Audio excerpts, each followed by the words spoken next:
ನಮಸ್ಕಾರ.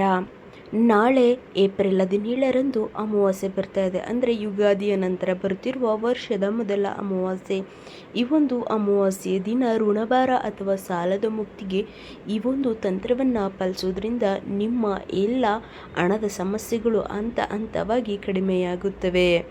ಅಮಾವಾಸ್ಯೆ ಎಂದು ಅರಳಿ ಮರಕ್ಕೆ ನೀರು ಹಾಕಿ ದೀಪ ಹಚ್ಚುವುದರಿಂದ ಶನಿದೋಷ ಮತ್ತು ಪಿತೃದೋಷಗಳು ನಿವಾರಣೆಯಾಗುತ್ತವೆ. ಇದರಿಂದ ದೀರ್ಘಕಾಲದ ಸಾಲದ ಸಮಸ್ಯೆಗಳು ಹಂತ ಹಂತವಾಗಿ ಕಡಿಮೆಯಾಗುತ್ತವೆ ಅಂತ ತಿಳಿಸಲಾಗಿದೆ. ಹಾಗೆಯೇ ಆರ್ಥಿಕ ಪರಿಹಾರಗಳನ್ನು ಮಾಡುವುದರಿಂದ ಕೇವಲ ಹಣ ಬರುವುದು ಮಾತ್ರವಲ್ಲ, ಉದ್ಯೋಗದಲ್ಲಿ ಬಡ್ತಿ ಸಿಗುವುದು ಅಥವಾ ವ್ಯಾಪಾರದಲ್ಲಿ ಲಾಭ ಹೆಚ್ಚಾಗುವ ಸಾಧ್ಯತೆಗಳು ಇರುತ್ತವೆ.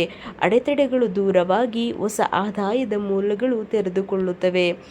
ಇನ್ನು ಅಮಾವಾಸ್ಯೆಯಂದು ಮನೆಯನ್ನು ಸ್ವಚ್ಛಗೊಳಿಸಿ ಹೊಸ್ತಿಲಿಗೆ ಪೂಜೆ ಮಾಡುವುದರಿಂದ ಲಕ್ಷ್ಮೀ ದೇವಿಯು ಮನೆಯಲ್ಲಿ ಸ್ಥಿರವಾಗಿ ನೆಲೆಸುತ್ತಾಳೆ. ಅನಗತ್ಯ ಖರ್ಚುಗಳು ಕಡಿಮೆಯಾಗಿ ಉಳಿತಾಯ ಹೆಚ್ಚಾಗುತ್ತದೆ. ಕುಟುಂಬದಲ್ಲಿ ನೆಮ್ಮದಿ ಮತ್ತು ಸಾಮರಸ್ಯ. ಹಣಕಾಸಿನ ತೊಂದರೆಯಿಂದ ಮನೆಯಲ್ಲಿ ಉಂಟಾಗುವ ಕಲಹಗಳು ದೂರಾಗುತ್ತವೆ.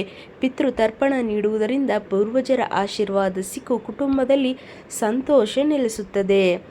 ಇನ್ನು ನಕಾರಾತ್ಮಕ ಶಕ್ತಿಯ ನಾಶವೂ ಸಹ ಈ ಅಮಾವಾಸ್ಯೆಯ ದಿನದಂದು ಉಪ್ಪು ಮಿಶ್ರಿತ ನೀರಿನಿಂದ ಮನೆ ಒರೆಸುವುದು ಅಥವಾ ಧೂಪ ಹಾಕುವುದರಿಂದ ಮನೆಯಲ್ಲಿರುವ ದಾರಿದ್ರ್ಯ ಮತ್ತು ನಕಾರಾತ್ಮಕ ಶಕ್ತಿಗಳು ದೂರಾಗಿ ಸಕಾರಾತ್ಮಕ ವಾತಾವರಣ ನಿವಾರಣೆಯಾಗುತ್ತದೆ. ಈ ದಿನ ಮಾಡುವ ದಾನ ಧರ್ಮಗಳಿಗೆ ಜಾತಕದಲ್ಲಿರುವ ರಾಹು, ಕೇತು ಮತ್ತು ಶನಿದೋಷಗಳ ಪ್ರಭಾವ ಕಡಿಮೆಯಾಗುತ್ತದೆ. ಇದು ಪರೋಕ್ಷವಾಗಿ ನಿಮ್ಮ ನಿರ್ಧಾರಗಳನ್ನು ಸರಿಯಾಗಿ ತೆಗೆದುಕೊಳ್ಳಲು ಮತ್ತು ಹಣದ ಅರಿವನ್ನು ಹೆಚ್ಚಿಸಲು ಇದು ಸಹಾಯವನ್ನು ಮಾಡುತ್ತದೆ ಅಂತ ತಿಳಿಸಲಾಗಿದೆ. ಹಾಗೆಯೇ ಈ ಒಂದು ವಿಶೇಷವಾದಂತಹ ದಿನದಲ್ಲಿ ಸಂಜೆ ಸಮಯದಲ್ಲಿ ನೀವು ದೀಪಾರಾಧನೆಯನ್ನು ಮಾಡಬೇಕಾದ್ರೆ ಈ ಒಂದು ಮಂತ್ರವನ್ನು ಪಠನೆ ಮಾಡಿಕೊಳ್ಬೇಕು. ಆ ಮಂತ್ರ ಹೀಗಿದೆ: ಓಂ ಶ್ರೀಂ ಶ್ರೀಯೇ ನಮಃ. ಈ ಮಂತ್ರವನ್ನು ಜಪಿಸೋದ್ರಿಂದ ಅತ್ಯಂತ ಹೆಚ್ಚಿನ ಶುಭ ಫಲಗಳನ್ನು ಪಡೆದುಕೊಳ್ತೀರಾ.